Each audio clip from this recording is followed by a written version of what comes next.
Sepur apa yang lewat tadi?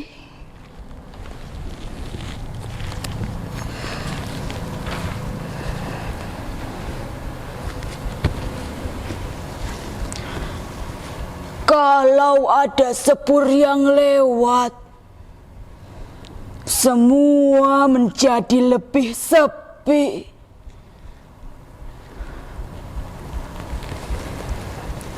Sudah jam berapa ini?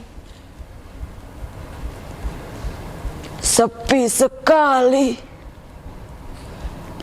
Lebih sepi dari biasanya. Sepinya aneh.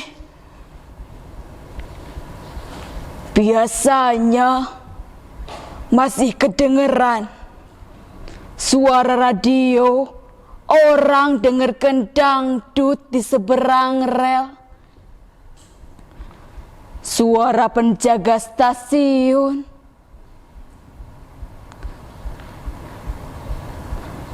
Sekarang kok ndak ada. Saya kayak ditinggal sendirian.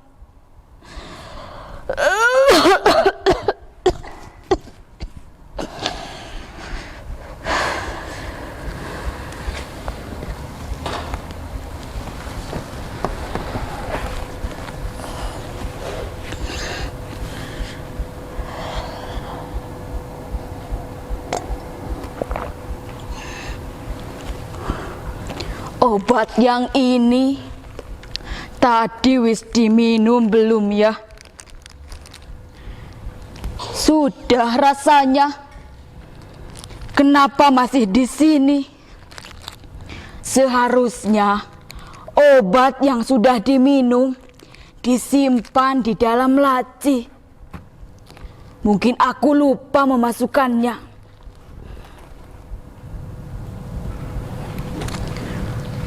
Lupa memasukkannya atau lupa diminum ya?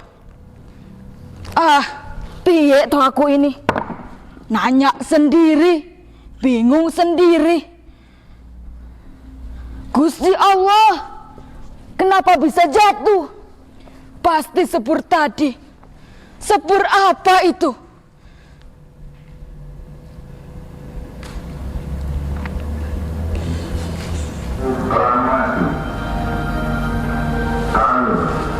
Bangsa Indonesia dengan ini menyatakan kemerdekaan Indonesia. Hal-hal yang mengenai perbincangan kekuasaan. Saya Tek Sinio, lahir di Kertek, Wonosobo. Anak pertama dari Teh Ingliang dan Ong Swanio.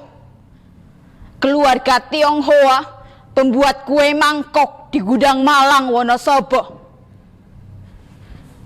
Pada tahun 45 saya ikut revolusi. Tapi bukan sejarah yang membawa saya. Saya sendiri yang memilih sejarah itu.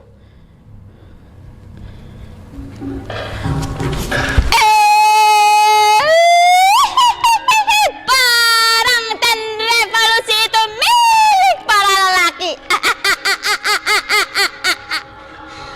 Apalagi Sinio bukan cuma perempuan, tapi juga Tionghoa. Jadi gak usah ikut-ikutan ya.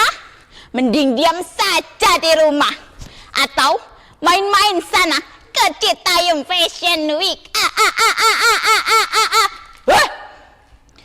Dalang ini ngomong apa sih? Ini kan ceritanya tahun 45. Kok ngomongin yang lagi viral? Jadi maksudnya begini. Sinio mending diam saja di rumah. Salah-salah nanti dituduh jadi mata-mata licah Belanda. Dari sejak dulu kan orang Tionghoa selalu dianggap dekat dengan Belanda.